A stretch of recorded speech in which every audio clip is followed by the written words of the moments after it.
प्रभु यीशु मसीह के नाम में आप सबको जय मसीह की। और आज के वचन मनन के लिए हम लोग मत्ती उसका 7 अध्याय और 7 से लेकर के उसकी 11 आयत तक हम लोग देखेंगे।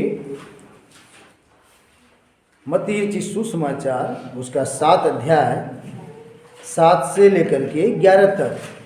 मांगो तो तुम्हें दिया जाएगा, ढूंढो तो तुम पाओगे, खटखटाओगे तो तुम्हारे लिए खोला जाएगा। क्योंकि जो कोई मांगता है उसे मिलता है, और जो ढूंढता है वह पाता है, और जो खटखटाता है उसके लिए खोला जाएगा। तुम में से ऐसा कौन मनुष्य है कि यदि उसका पुत्र उससे रोटी मांगे तो वह उसे पत्थर दे, या मछली मांगे तो उसे सांप दे? अथा जब तुम बुरे होकर अपने बच्चों को अच्छी वस्तुएं देना जानते हो, तो तुम्हारा स्वर्गीय पिता अपने मांगने वालों को अच्छी वस्तुएं क्यों ना देगा। प्रभु आशीष दे इस वचन के पढ़े सुने जाने पे। आज का जो मेरा विषय भी था, प्रार्थना में सही रीति से मांग रखना। जब इस वचन पे मनन कर रहे थे तो हमें याद आया कि हम इतने सालों से वचन पढ़ते आ रहे हैं, पढ़ते तो आ रहे हैं, लेकिन इसको जो यहाँ बताया गया है हमें कैसे इसका पालन करना चाहिए। आप भी हैं, पूरी दुनिया में लोग हैं और इस वचन को पढ़ते हैं, लोग प्रार्थना में बैठते भी हैं, मांगते भी हैं। लेकिन मुझे इस आज जब कल मैं पढ़ रहा था इसको और आज फिर बोलने के बारे में कि यहाँ पे हम बात करेंगे, आप लोग जो आए हुए कलीसिया में, मुझे विश्वास की अद्भुत रेखा जो किताब है वो याद आई। वो क्यों आई? क्योंकि डॉक्टर पॉल मिचो उसमें जो लिखा है वो बार बार ये बात को कहते हैं कि जब परमेश्वर के पास आते हो तो तुम्हारे प्रार्थना करने का तरीका, बोलने का तरीका, मांगने का तरीका कैसे होना चाहिए। अब यहाँ जैसे लिखा था कि 7 और 8 आयत कहता है कि मांगो तो तुम्हें, तो मांगना कैसे होता है? कैसे मांगते हो? बिना मुंह खोले मांग लेते हो या मुंह खोल के मांगते हो? तो उसे क्या होता है? पहली बात कहता है कि बोलकर प्रार्थना करना। क्या करना? बोल करके। अगर हमारे जीवन में आए दिन कमी पड़ रही है, आवश्यकताएं पड़ रही है हमारे जीवन की, और कुछ तो चीजें अननेसेसरी आवश्यकता पड़ जा रही है, यानी होने के बावजूद भी फिर हम दूसरा उठा के लाते हैं, उसकी भी मांग करने लगते हैं। लेकिन कहीं हकीकत ये है कि हमारी बीमारी आ जाती है, परेशानी आती है, हमारे जीवन के लिए खाना खाने के लिए, ओढ़ने के लिए, रहने के लिए वो जरूरत होती है, हम मांगना आरंभ करते हैं। तो परमेश्वर का वचन हमें कहता है कि मांगना किसे है? मुंह बंद करके बिस्तर में लेटे लेटे बोल दो, सोचते रहो। परमेश्वर जानता है, हमारे मन की भावनाओं को भी जांचता है और परखता है, सब जानता है। लेकिन वो चाहता क्या है? हमें ये वचन क्या सिखा रहा है? मांगो। क्या कर रहा है? बोलने की वजह से में कि मुंह खोल करके परमेश्वर के सामने क्या करो? मांगो। तो इससे मतलब हमें पता चलता है, ये मालूम पड़ता है कि हम लोगों को अपने जीवन में घुटने पे आना चाहिए। मैंने पहले बताया था कि मैं ये नहीं कह रहा हूं कि आप 4 वाले भोर की प्रार्थना ही करोगे तभी परमेश्वर सुनेगा, उसके बाद वो सो जाता है। बाइबल में लिखा है न तो वो सोता है न वो ऊँघता है, बल्कि उसकी आंखें हमेशा अपने धर्मी लोगों पे लगाए रहता है। भजन संहिता में तो ऐसे लिखा है, उसके दिन तो क्रोध में बीत जाते हैं। क्यों? पूरी दुनिया में ऐसा हो रहा है। वो सिर्फ एक को नजर नहीं, एक नजर से सिर्फ एक ही व्यक्ति को नहीं देख रहा है, हर व्यक्ति को देख रहा है। सो प्रियो, यहाँ पे कहता है कि परमेश्वर आपकी प्रार्थना को सुनने के लिए तैयार है। उसके कान खुले हुए हैं, उसके हाथ छूने के लिए तैयार हैं, बशर्ते कि तुम अपनी मन की तैयारी, अपने हृदय की तैयारी के साथ मुंह खोल करके कहो, परमेश्वर मेरे पास ये समस्या है। और भजन संहिता में लिखा है, यहोवा के सामने अपने मन की बातों को खोल कर कह दे।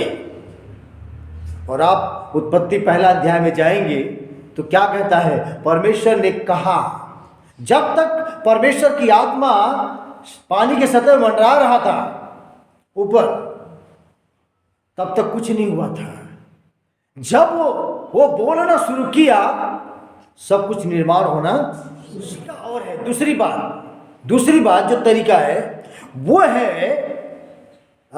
9 और 10 आयत में कहता है, तुम में ऐसा कौन मनुष्य है कि यदि उसका पुत्र उससे रोटी मांगे तो वह उसे पत्थर दे, वह मछली मांगे तो उसे सांप दे।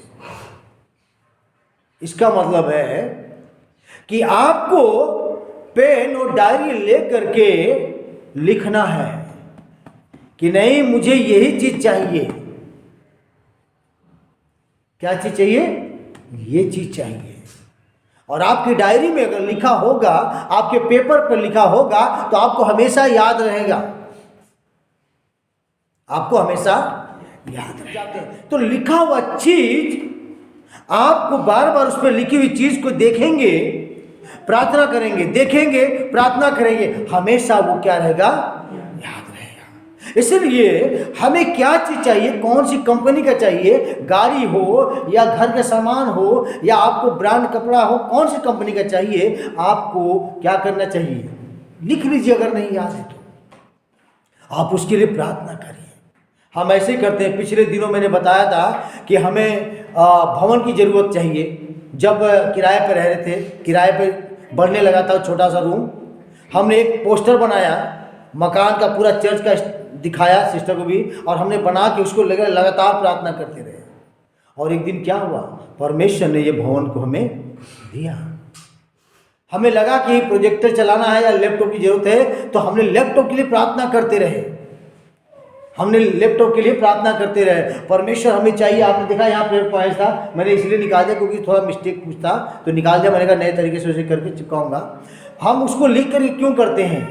और परमेश्वर के दास हमारे सिस्टर दबोरा के साथ जो है वो ले करके आई, एक यागीन और एक बोझ जो पति पत्नी थे, उन्होंने देखा कि पास्टर प्रार्थना करे इसके लिए, और उन्होंने, उनके दिल में पवित्र आत्मा ने काम किया और उन्होंने एक लैपटॉप दिया मुझे, और मेरे मांगने से कहीं, सोचने से कहीं ज़्यादा महंगा था।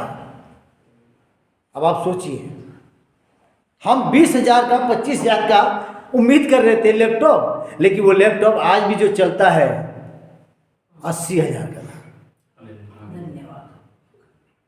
हम लोग प्रार्थना के लिए बार बार, आप लोग भी प्रार्थना कर रहे हैं, कलीसिया कर रही है, सब लोग कर रहे हैं कि प्रभु हमें एक बड़ा सा हॉल चाहिए, बड़ा चाहिए, बड़ा चाहिए। आज आपके पास है। हम प्रार्थना करें परमेश्वर कि हमारे लोग कुर्सी पे बैठे, कुर्सी पे बैठे, आज कुर्सी पे है। आप लिखें, लिख करके, यहां कहता है, हमने क्या कहता है, तुम में ऐसा कौन मनुष्य है कि यदि उसका पुत्र उससे रोटी मांगे तो वो उसे क्या दे? हमने क्या मांग किया था? प्रभु मुझे रोटी चाहिए, मुझे रोटी चाहिए। क्या प्रभु ऐसा है पत्थर दे? उसका पिता पत्थर देगा? अंडा चाहिए, मुझे अंडा चाहिए, मुझे आज अंडा खाना है। तो क्या होता है, मम्मी पापा, अच्छा अंडा, ठीक है, हम अंडा देंगे। छोटे बच्चे सीखे, हम देखिए छोटे बच्चों से सीखने वाले बच्चे जिद कर जाए अगर आपके, पापा मुझे ये वाला चाहिए, क्रैक्स जो है, क्रैक्स चाहिए मुझे, अगर चिप्स दिलवा दो ना। हम और आप इस तरीके से हम सीख सकते हैं। अगर हम एक अच्छे माता पिता हैं और अपने बच्चों को क्या अच्छी वस्तुएं नहीं देते, हम कभी उससे विपरीत चीज़ें नहीं देना चाहते हैं। जब अवेलेबल है, जब उपस्थित है, हर चीज़ है हमारे पास, तो कहता है कि तुम लोग सोचो कि हमें मांगने का तरीका, परमेश्वर कहता है बोलो। दूसरी बात कहता है कि उसे लिखो।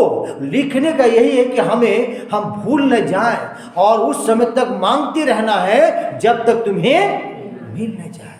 मैं बार बार कहूँगा, दानियल नबी की तरह वो प्रार्थना करता रहा। 21 दिन हो गए।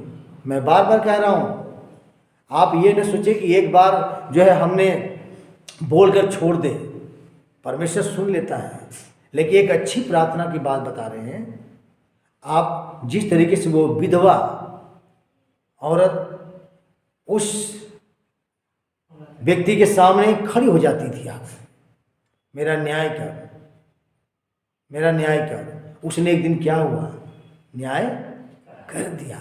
क्योंकि ये सब बातें हमारे उदाहरण के लिए है कि हम ऐसा करें, हम यहोवा के सामने करें। उन्होंने, डॉक्टर पोलिंग चो ने बात कहा, किसी स्त्री ने पूछा कि हमारी प्रार्थनाओं का उत्तर कितने समय में प्राप्त हो जाता है। उन्होंने कहा एक क्षण में भी हो सकता है, एक दिन भी लग जाएगा, एक साल भी लग जाएगा, 20 साल भी हो सकता है। ये परमेश्वर के हाथों में है। हम शिकायत ना करें। अगर आपने परमेश्वर के सामने, अगर आपने सही स्पष्टीकरण से नहीं मांग किया है और वो कुछ भी अगर आप दे देता है तो फिर बाद में शिकायत, क्योंकि परमेश्वर सुन करके देने वाला है। हालेलुया। इसलिए हमें बोलने से पहले समझना है, सोचना है हम क्या बोल रहे हैं। और यदि आपको बोलते बोलते आपको लगता है कभी कभी भूल गए हैं, तो हम दिखते रहिए मैंने क्या किया था, वो फटाफट वो पेज खोलते हैं, ओहो हमने तो ये मांगा था, इस तरीके का मांगा था, उसके अनुसार फिर मांगना शुरू कर देते हैं। तो परमेश्वर हमें ये बात देखता है। और ये 6, 9 और 10 आयतों के लिए परमेश्वर यही सिखाना चाहता है कि लिख लो, कहीं तुम जाते जाते भूल न जाओ। आप परमेश्वर के सामने सही एक मांग को रखता है। हमने उस किताब जो विश्वास के अद्भुत लिखा, आज काफ़ी लोग YouTube के अंदर लोग पढ़ रहे हैं, कई लोग प्रार्थना का विषय भी देते हैं और काफ़ी आदर दे रहे हैं, आशीषित हो रहे हैं लोग। 4,000 तक लोगों ने देख लिया एक वीडियो को। बहुत ही आशीषमय किताब है और उस चीज़ को हमने भी सीखा, इसीलिए मैंने ये लिखा है। अभी मैंने बताया मैं भी ये बात को लिखूंगा क्योंकि भवन के लिए जरूरत है। हमने लिखा था टाइल्स की जरूरत है, हमने ये सब चीज लिख करके करा है। अब आने वाली पीढ़ी को भी, अगर आप ऐसा कर रहे हैं तो आने वाली पीढ़ी को भी सिखाइए। बच्चे, वचन हमें ये कह रहा है हमें कैसे मांगना चाहिए, और मांग को तू लिख ले, डायरी में कहीं भूल न जा, तुझे याद रख रहा है कि हमने क्या लिखा था। तीसरी बात,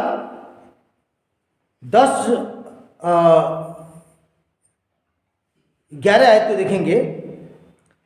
सो जब तुम बुरे होकर अपने बच्चों को अच्छी वस्तुएं देना जानते हो तो तुम्हारा स्वर्गीय पिता अपने मांगने वालों को अच्छी वस्तुएं। परमेश्वर, हम इस विषय के लिए प्रार्थना करते हैं, तू इसे आशीष दे, इस बात के लिए तू आशीष दे, इस बात के लिए तू आशीष दे, इस बीमारी को तो दूर कर, इस परेशानी को दूर कर, इस हालात को दूर कर दे जो हम तेरी महिमा करने से जो है रोकती है। उन हालात को दूर कर दे जो चर्च जाने से रोकती है, उन बाधा को दूर कर दे जो घर से निकलने के लिए बाधा करती है। आप मुंह को खोलिए, मुंह खोलिए परमेश्वर के सामने, आप मुंह खोलिए, घुटने पे बैठ जाइए और हमें उसे बार बार परमेश्वर के सामने मांगने के तरीके को बताता है कि बेटे आने वाले समयों में तुझे और जरूरत पड़ेगी और इस रीति से प्रभु के सामने जा, अपने घुटने को टेक। कहता है अपनी कोठरी में जा और दरवाजा बंद कर। प्रभु 6 अध्याय में सिखा रहा है कि कैसे प्रार्थना करना है। हम और आपको कोई देखे या ना देखे, लेकिन परमेश्वर देख रहा है, क्योंकि हमारे मन की भावनाओं को जांच लेता है, परख लेता है। लेकिन फिर भी वो कहता है मांगो तो तुम्हें, ढूंढो तो तुम पाओगे, खटखटाओ तो तुम्हारे लिए द्वार खोला जाएगा। इसलिए अपने आप को परमेश्वर के सामने इसे हम लिख ले, उसे मांगे। और हमारा जो स्वर्गीय पिता है वो इतना दयालु है, अनुग्रहकारी है, वो प्रेमी परमेश्वर है। वो कहता है कि अपने मांगने वालों को अच्छी वस्तुएं तो इसका मतलब है कि तुम्हारी प्रार्थनाओं को परमेश्वर अनदेखा नहीं करेगा। आप प्रतिदिन की प्रार्थनाओं में इस विश्वास योग्यता के साथ आए।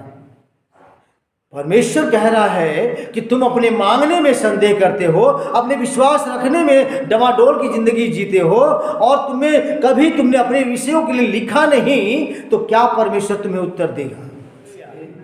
यीशु के नाम से हमारे अंदर क्या है? गलत चीजें हैं। आप बोलिए, लिख लीजिए, प्रभु मुझ में तो ये बुराइयां हैं, हम चाहते हैं यीशु के नाम में दूर हो जाए, हमारे जीवन में परेशानी दूर हो जाए, ये समस्याएं दूर हो जाए, हमारे घर में ये चीजें आ जानी चाहिए। इसलिए मैं बार बार कहता हूं, जैसे हमने भी लिखा, आपके लिए भी कहता है, तुम्हारे मांग करने का सही तरीका हो। आज का जो मेरा विषय भी था, मैं शुरू में नहीं बता पाया था, प्रार्थना में सही रीति से मांग रखना। सही रीति से मांग रखना। हम मांगते तो हैं, कोई संदेह नहीं है, समझ में आया ना?